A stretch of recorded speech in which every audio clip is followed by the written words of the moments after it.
Polshaning Astar zavodida ishlab chiqarilgan fizioterapiya qurilmalari bo'yicha tanishtirib o'tmoqchiman. Ba'zi bir modellari bu yerda ko'rsatilgan, o'shalarni ishlashi, qulayliklari va qaysi sohalarda qanday yordam berish to'g'risida qisqa tushuntirib o'taman. Bu yerda ba'zi bir modellarimiz, fizioterapevtik kombaynlarimiz bor. Udarno-volnovoy terapiya bu yoqda fototerapiyamiz bor. Bu vakuum terapiya va lazer terapiya, magnit terapiyalar har xil turlari bu yerda taqdim qilingan va hammasi bo'yicha birma-bir birin-ketin tushuntirish berib o'taman. Masalan, ko'pchilik shifokorlarimizga ma'qul bo'layotgan va juda ko'plab klinikalarda o'rnatilgan Physiogo 701i fizioterapevtik kombayni. Bu to'rttasi birda qurilma hisoblanadi va bunda lazer terapiya, ultrazvuk terapiyasi, elektr terapiya va magnit terapiyasi bitta apparatda mujassamlashgan. Buni ishlash tartibi qanday bo'ladi? Masalan, bu apparatimizda 3 kanalli apparat hisoblanadi. 3 kanal degani, ya'ni 1-chi, 2-chi, 3-chi kanallarda mustaqil ravishda bir-biridan 3 ta funksiyani bir vaqtda o'zida ishlatishimiz mumkin. Masalan, deylik 1-chi kanalda elektr terapiyasi bor. Elektr terapiyasida agar sizda diagnoz tayyor bo'lsa, siz ishingiz ancha yaxshilanadi, deylik. Mana bu yerda bizda встроенный programmalar o'zini programmalari ko'rsatilgan. Masalan, ishyas, стимуляция триггерной точки, трудно заживающиеся раны, задержки срастания костей ish qilib, bu yerda o'nlab va yuzlab butun apparatni hisobga olganimizda mana protokollarimiz o'zida bor. Deylik, buni to'g'risidagi ma'lumotlarda apparatni o'zida kiritilgan, qayerga qanday qilib qo'yishlar, qanaqa elektrod qayerga qo'yilishi, necha kun qo'yilishi, qanaqa kuch bilan qo'yilishi hammasi ko'rsatilgan bu yerda. Demak, bu protokolni boshlab yuborganimizdan keyin ikkinchisida lazer terapiya masalan boshlashimiz mumkin, uchinchisida ultrazvuk terapiyasi. Buni asosan odamlar fizioterapiya xonasida 2 ta bemorda bir vaqtda ishlatishadi, aslida 3 ta bemorda ishlatish mumkin. Xuddi shuni kichikroq varianti deyishimiz ham mumkin. Bu yerda 300A modelimiz bor.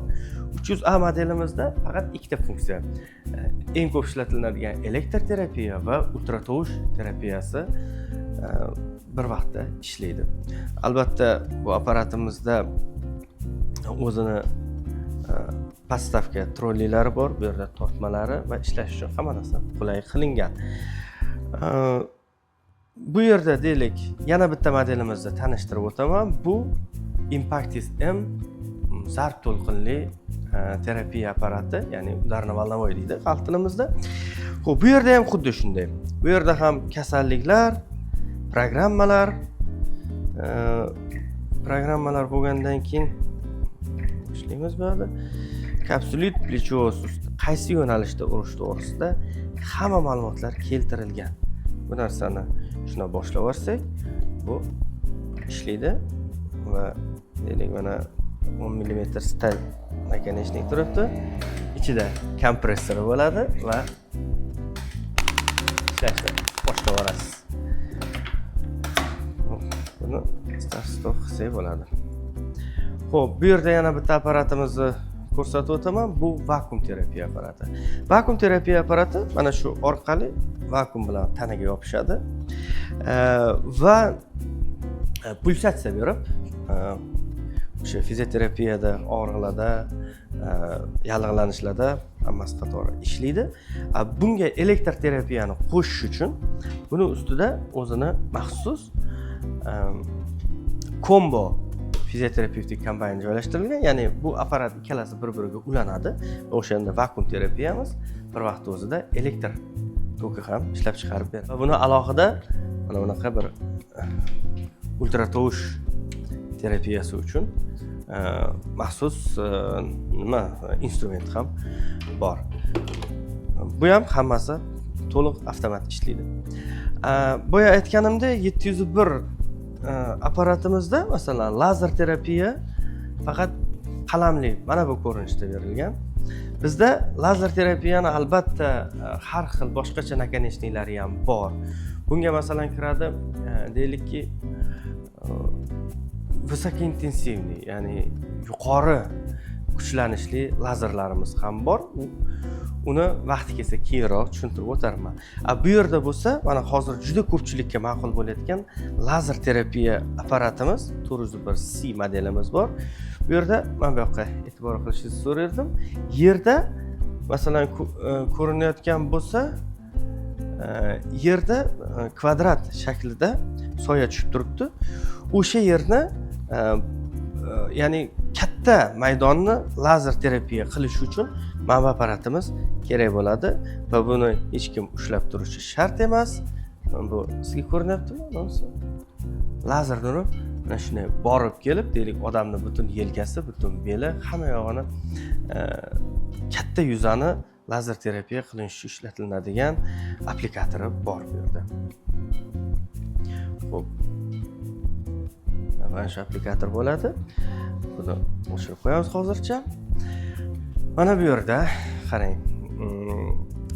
Magnit terapiya apparatimiz. Magnit terapiya apparatimiz kushetkasi bilan birgalikda bizni 701dagi magnit terapiya applikatorimizdan farqli jihati bu solenoidniy ustanovka va magnit kuchi bu yerda ko'proq bo'ladi va boshqa applikatorlar bilan yetib bo'lmaydigan chuqurroq joylar, masalan, umurtqa pog'onasi yoki tos sohasidagi organlarga ichkarisiga ta'sir qilish uchun ishlatiladi. Buni ham ishlatish boshqa apparatlarimizda ko'rsatilgandek to'liq avtomat va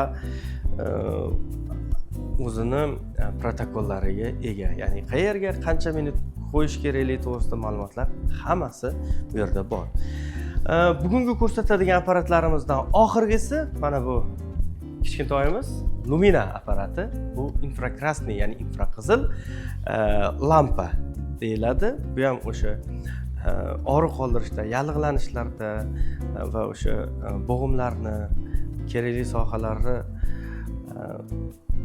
qizdirishda ishlatiladigan infrakrasniy lampamiz bo'ladi. Bu yerda ham lampani yoqib ko'rsatishimiz mumkin. Deylik, qo'lingizga olib borsangiz, albatta qizdirgan holatda bemorga yaxshi ta'sir ko'rsatadi. Xo'p, hozircha shu, yana boshqa apparatlarimiz bo'yicha to'liqroq ma'lumot olish uchun bizning sahifamizga obuna bo'ling va biz sizlarga har doim apparatlarimizni ko'rsatish va ma'lumot berishdan mamnunmiz. Rahmat e'tiboringiz uchun.